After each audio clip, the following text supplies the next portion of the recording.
Yeah, it's a little thing.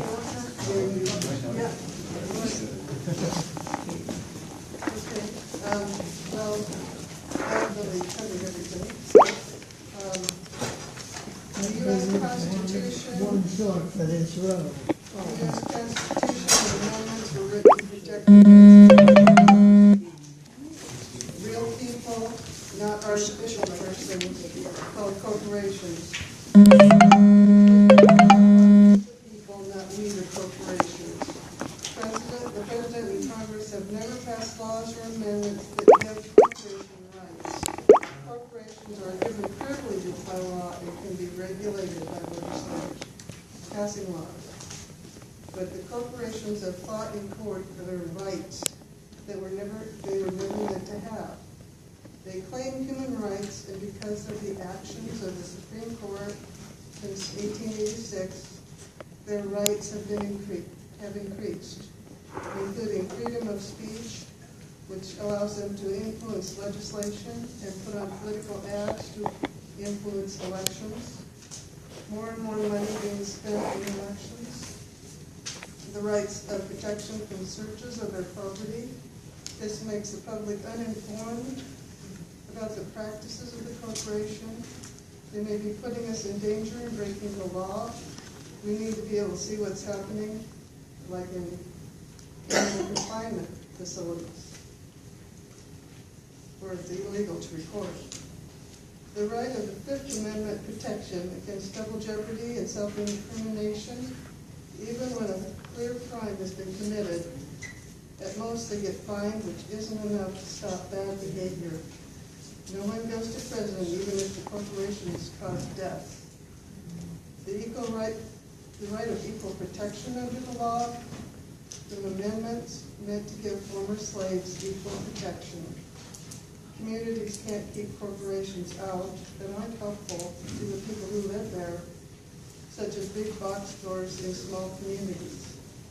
And the right of freedom of religious belief, corporate rights trumping actual human rights who work for them, such as telling employees what kind of insurance coverage they're allowed to have. Even though they've been given these rights through court actions, they don't have the same responsibilities and difficulties of being a human being in law and in life. They have it easy compared to the rest of us. When corporations have too much power, they use it to write legislation, favoring their profits, lowering their taxes and regulations. They prevent legislation that people want, such as higher minimum wage and lower taxes on regular people and higher taxes on corporations and millionaires. Many of the richest corporations pay no taxes, and we the people subsidize them by thousands of dollars yearly. What can we do about this?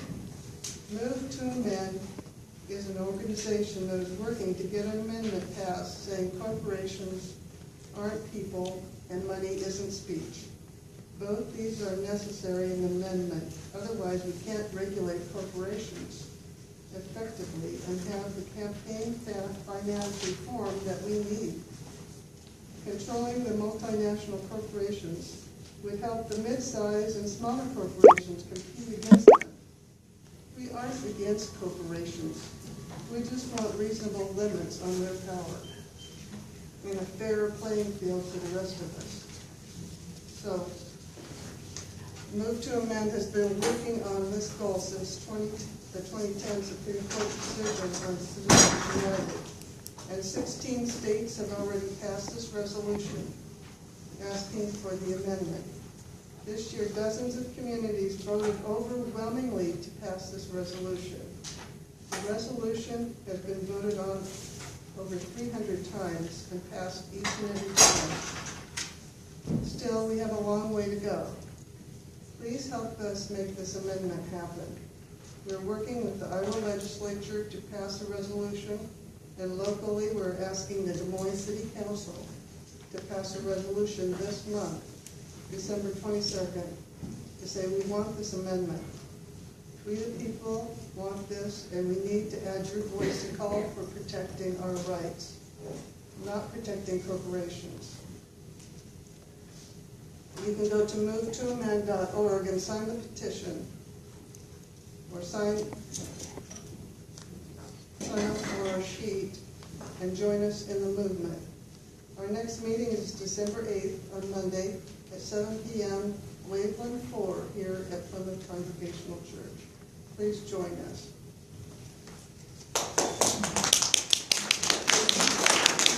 Danny, what's Waveland for? Can you explain that? Waveland 4 is on the second floor. Is that with the 3 screens or? No, that's where we usually meet. It's, The west side. White side. it's near the big Waveland Hall, but it's further down towards the corner of that.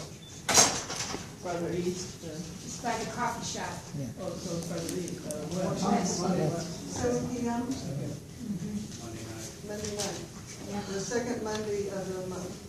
Please call your council people. We've already seen 6 out of the 7 and given them the resolution. And you want to take them out to coffee too, they're very willing to go out, or at least call them in your own ward, because we have to get 4 out of 7 votes to pass the resolution. And some who we've talked to have already been very positive about it. We need more people in the south side. But the only one we haven't seen is Joe Gatto, so if you're on the south side, yeah. Come with us and have coffee here. Is anybody in Gatto's district? I am. Anybody else? No, I'm an East Sider. South side? I live in his district. Yeah. Well, I live in his ward, but I don't vote in the ward that he's elected to. He lives in Ward 3. He represents. Oh, right. I live in Ward 3. That's kind of weird. Yeah, it's way weird. Yeah. What was your name, so I can follow up with you? Thanks. So my name is Akane Freechild. I'm an organizer with Public Citizen. Public Citizen's a 43-year-old organization committed to fighting corporate power on behalf of the people, primarily in Washington, D.C.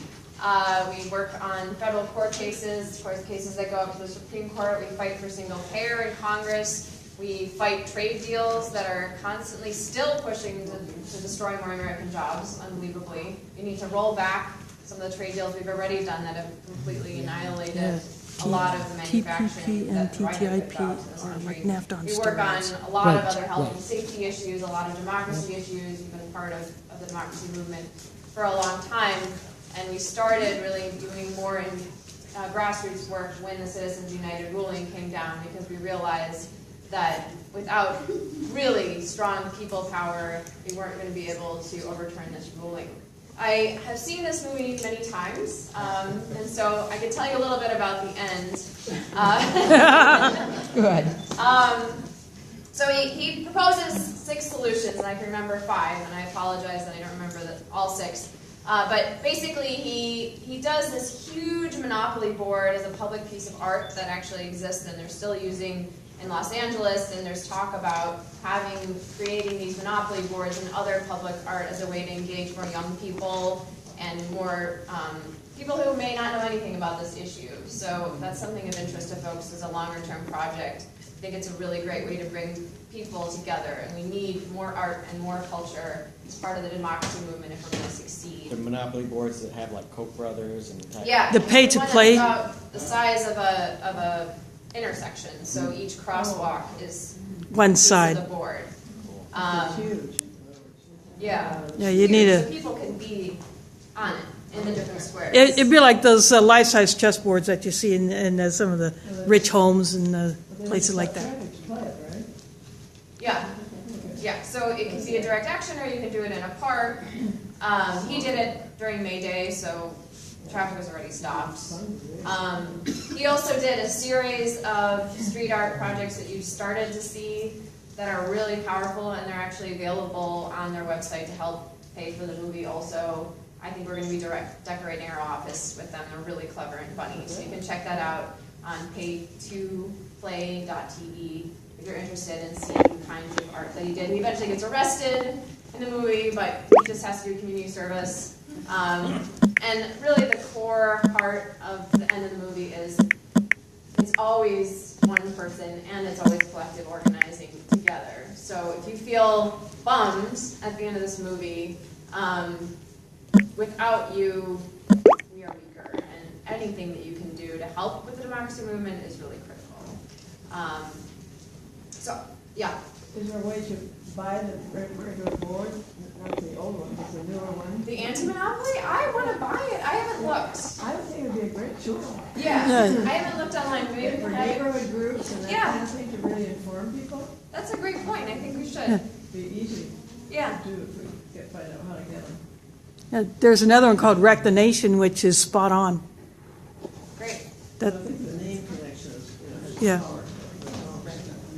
So his solutions are constitutional amendment, publicly financed elections. So if we don't want Walmart to pay for the election, or the Koch brothers, or whoever, Tom Steyer, whatever your views are, to pay for the election, then somebody's got to pay for it and cap the costs, and that's what publicly financed elections are about. And there's lots of different ways to do that, ways that are more appealing to different demographics, different parts of the political space. Disclosure, so we know where the money's coming from. End gerrymandering, have a solid way to do districts. I actually think Iowa's statewide system is pretty good. Free airtime, so that the biggest cost in elections is limited, and we also have a limited amount of space that political ads can run in, so you don't have complete overwhelm.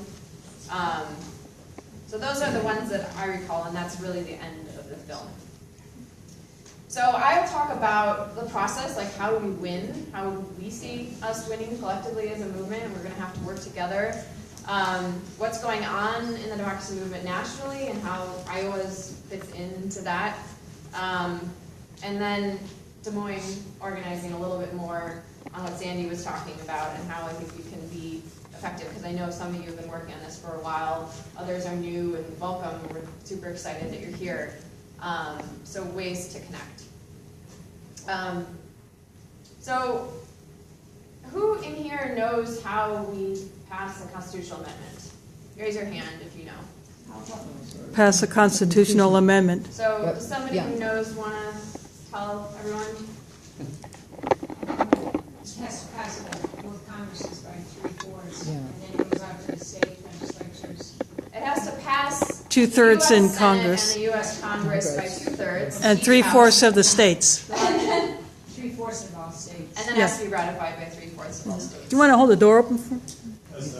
Or some of their, The president does not have to sign it. No state governor is involved. It is a strictly people's house process. So the legislatures usually ratify, but some states have different systems. I do Yeah. not think this Congress is going to pass this amendment, but No. we have a plan to win, and we've done this 17 times before, passed the Bill of Rights. Many states wouldn't ratify without the Bill of Rights, for the original Constitution. 17 times before. Are we any less the strong, proud American citizens that passed those other amendments? Those other amendments that took a lot of time and effort. Some of them took longer than the lifetimes of the people who proposed them, like women's right to vote. But we have moved probably 10 times faster than many of those big amendments. When I started, if you had asked me, would we pass 16 states after 3 years? I would have been laughing, honestly. I mean, I really was working on it. I was involved in the 3rd state that passed. I was involved in the 7th state that passed. But 16 is incredible, and I think we're going to get 17 this year. So 16 states have already passed this amendment? They have called for an amendment. They have called by ballot initiative, they have called by official letter from the legislature, they have called by legislative action or ballot. Do Republicans vote for this? So, No. Yes. Do Republicans vote for this? if you build local power, and that is what we're trying to do in Iowa. So, Move to Amend and some other allies did really great local power building in Illinois, for example. We got a vice chair of ALEC to be one of our lead co-sponsors, a Republican vice chair of ALEC, because there was very powerful local organizing. That is the only reason. We had a Tea Partier, and we had folks who were there, because the base of every party gets that money in politics drowns them out, makes people's voices not count as much as they should. That's not a disagreement within this country. It's just, there's been a challenge with the GOP leadership seeing that there's more corporate money going to the GOP. But what party can have a soul or core values when you're bought and sold? You're going to lose whatever core values you might have, even if you strongly believe in a small government. Well, corporations are paying you to make sure that you get those contracts as big as possible. That's not what the Republican Party is supposed to be about. When it's on the ballot, the amendment Right. gives 70, 80%. Right. It always passes when we get on the ballot, and I wish there were Regular people. more mechanisms for that here in Iowa, but we can pass town resolutions. You're not suggesting that the Democratic Party isn't bought and sold, right? I am not. All right. But the Democratic Party has come out in support of an amendment. Yeah. Yeah. Yeah. Just So, like they've come out. all I 50 just want to share, Yeah. just a couple. Yeah. Just like they've come out for the last 60 or 70 years and included in their platform that they're going to get rid of right to work. You can't get a majority Democratic vote on it. When they're in a majority, they don't introduce it. They don't even talk about it. So, I mean, I'm not sure that our hope is in the Democratic Party. I am definitely not saying that. Our hope is in building power. And how do we win? We build power on the local level. We get every municipality we possibly can in Iowa to pass a resolution calling for an amendment, and calling on the legislature and the congressional delegation that represents this state to vote for an amendment, and holding them accountable when they don't. And that's how we've been working in the states at the local level. More than 600 cities and towns have passed. Nationwide, only 3 have passed in Iowa, and it's been thanks to some pretty hard work from allies in labor that's happened. Now it's time for all of us to come together in Greater Des Moines and pass Des Moines, pass surrounding towns. Let's pass in districts where we want to get support from A Republicans. specific amendment, don't we? We want it to be worded in a specific way, not just. The amendment is, to move to amend is also under the other sheets on that clipboard. I'm going to read it, or it's online, move2amend.org. Okay. There have been other. What towns in Iowa have passed it? I'm curious. Buffalo, Bluegrass, and Butte. There was also, there was an amendment, not the move to amend amendment, but a similar against Citizens United amendment in the Senate. And it got a lot of votes. Got 55 votes, majority. But it was not covered in the media, No. and it was filibustered. Right. So a little bit more about what's going on nationally, and then we can get to local. Or we want to wrap up. We're trying to wrap it up since we're trying to get people out here tonight. Before people leave, we really want Josh and Kevin to be able to talk about the local project we got going. So if you are in Des Moines, or if you're in any community and you want to work on local resolutions, please talk to Sandy, talk to me, talk to Move to Amend folks who are sitting up in this front row. These wonderful women here have been working hard for a long time. I hope you come to the meeting. What time is the meeting on the 8th again? 7 o'clock. 7 o'clock in this building, and get active. We will send you emails, but please do connect, because without you, we can't have enough power to move these things, and I know we can with your help. Yeah. If you live in Altoona, come and help me talk with the mayor and some of our local folks. We're going to try to get a resolution passed there this winter. Okay. Thank you. Thanks. All right, so I promise I'll get you guys out of here at 9. We might even manage to do it a little bit before. Kevin, who dressed up, so you guys should be happy about that. I did not. Oh, you're fine, don't worry about it. Kevin is going to talk a little bit about what AFSC's presidential campaign project is trying to do here and in New Hampshire through the 2016 caucus and primary. Cool. Thanks, Josh. Yeah, well, first, my name's Kevin Rutledge, and I'm the Grassroots Education Coordinator with our presidential campaign project. You have a flyer here on your seat, on some of your seats. Talks a little bit about, we got an event coming up next week. But first, I'd really like to thank everybody for coming out, and especially being so patient, too. You guys are patient people. That's great. Yeah, I also want to thank Plymouth Congressional Church and some of the people helped directing, everybody to all come together here. But anyways, yeah, and with Public Citizen coming out, I actually had an internship with Public Citizen out in Washington, D.C., working on it was right after the Wall Street ruling, though, actually. But it was the Citizens United ruling, and I was right by the Capitol, and so this was great, still being a part of this here in Iowa. And, I mean, we got a lot of energy, and we got a lot of hostility going on right now in our country. I mean, we just had Black Friday, so there was tons of Walmart workers that were sitting, with tape across their mouth, protesting. We just had the Ferguson decision, where, it brought to our attention a lot, the nation's attention about the racism and violence that's going on in our communities, in our local police forces, and military equipment that's being given to them. There's also Obama's immigration speech that he had, and bringing more attention about immigration and the problems and concerns in that area. And that's really what our Governing Under the Influence program is about. But we're all here together because we're all working on an infrastructure. It's more than just building a movement.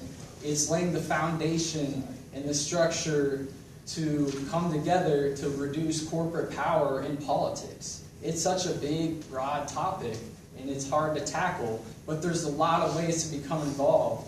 And people from Move to Amend and Public Citizens campaign out here, showing screenings everywhere. That's part of the solution too. And what our focus is talking to presidential candidates directly when they come to Iowa. We're the first in the nation. We have a voice, to pick who our president is. We get to pick what's being talked about.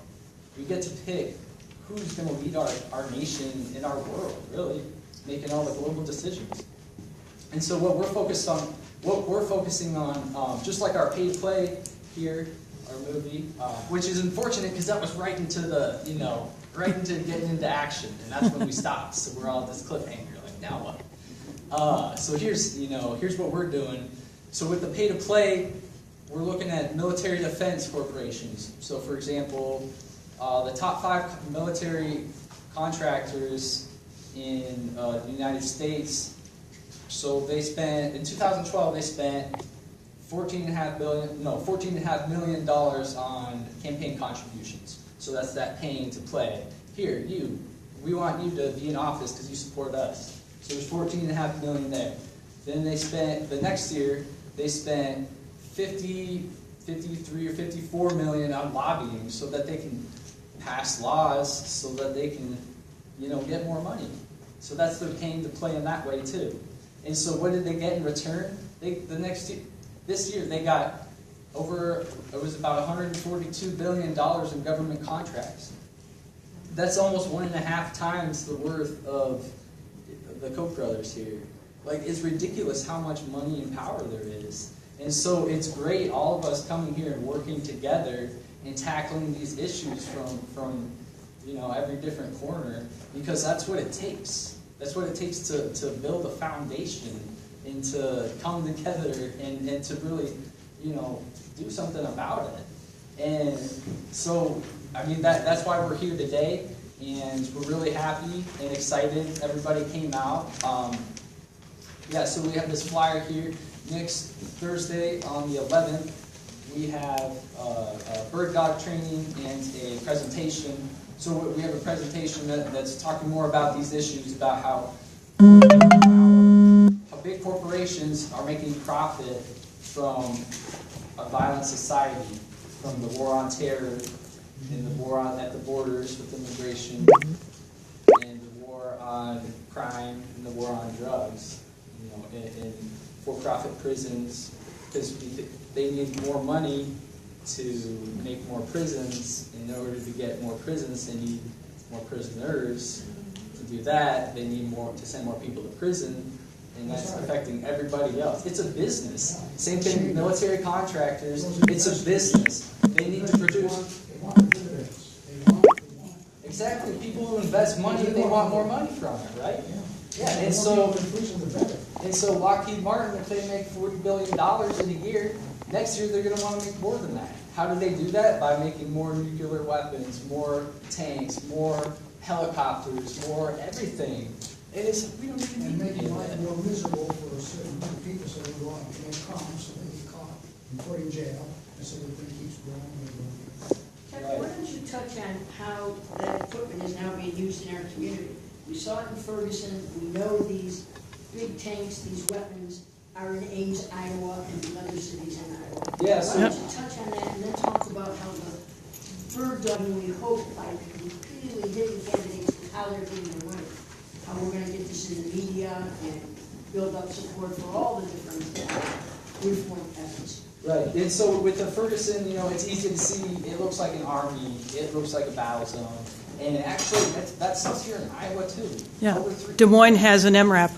Yeah, and Des Moines also was given 255 assault rifles from these military equipment surplus programs, which some of them are brand new too. 3/4 of the counties in Iowa have received some equipment, whether that's these MRAPs, mine-resistant, armored plated vehicles, and it's ridiculous. We're bringing the war. They are bringing the war to our communities, and it's time for us to do something about it.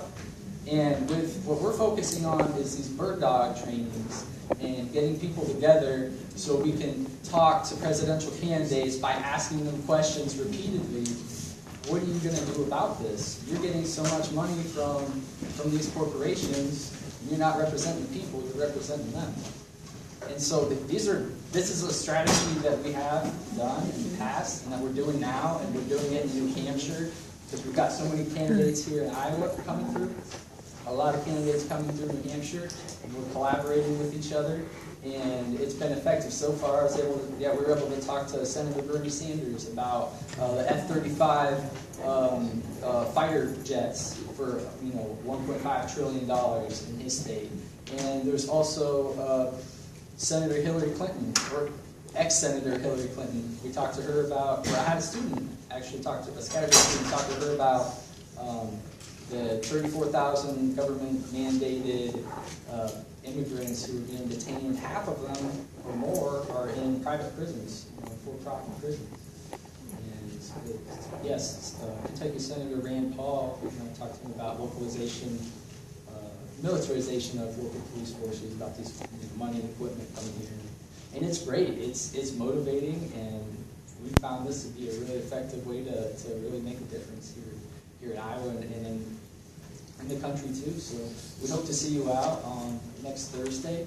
And with that, I suppose we'll open it up. If we have any additional questions, we can talk afterwards, or Thursday, where and when? Thank you. Yes. So Thursday, December 11th, 7 p.m. Des Moines Valley Friends Meeting House, right across the street here. It's 4211 Grand Avenue. And so we'll have a presentation, more about this information, and then bird dog training, what we can do about it. Thank you guys for being so patient, and we hope to see you out. Is the video available online that people can watch if they cannot go to a showing? Is it available like on Netflix or Hulu or on YouTube? We can find out that information for you, though. Yeah, because my viewers would probably like to watch it if they can't attend a live screening of it. Got some more cookies and apple cider. Yeah? Yeah, oh yeah. It looks great. Oh, this. Yeah, Iowa has the Rockwell. That's another military contractor, in case you didn't know.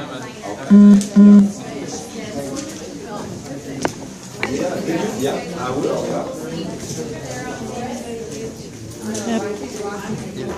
I'm Kevin. I'm Kaylin. I'm a Muslim. I don't shake hands with men. But you want to say something to my viewers about how they can get involved in their own communities? Yeah, so it's great. You can be involved everywhere in the country. You know, we're focusing on Iowa because we have the Iowa caucuses here, but there's ways to get involved all over the country by talking to, you know, local lawmakers, by talking to your friends and family, and letting them know, educating them about, you know, all these problems and these gigantic corporations that are profiting so much at our expense, you know, making our society more violent. And so if we go out and we all come together, you know, people power over corporate power, that's what we're talking a little bit about. Yep, that's what we got to do. Oh, thanks. Thanks for doing this.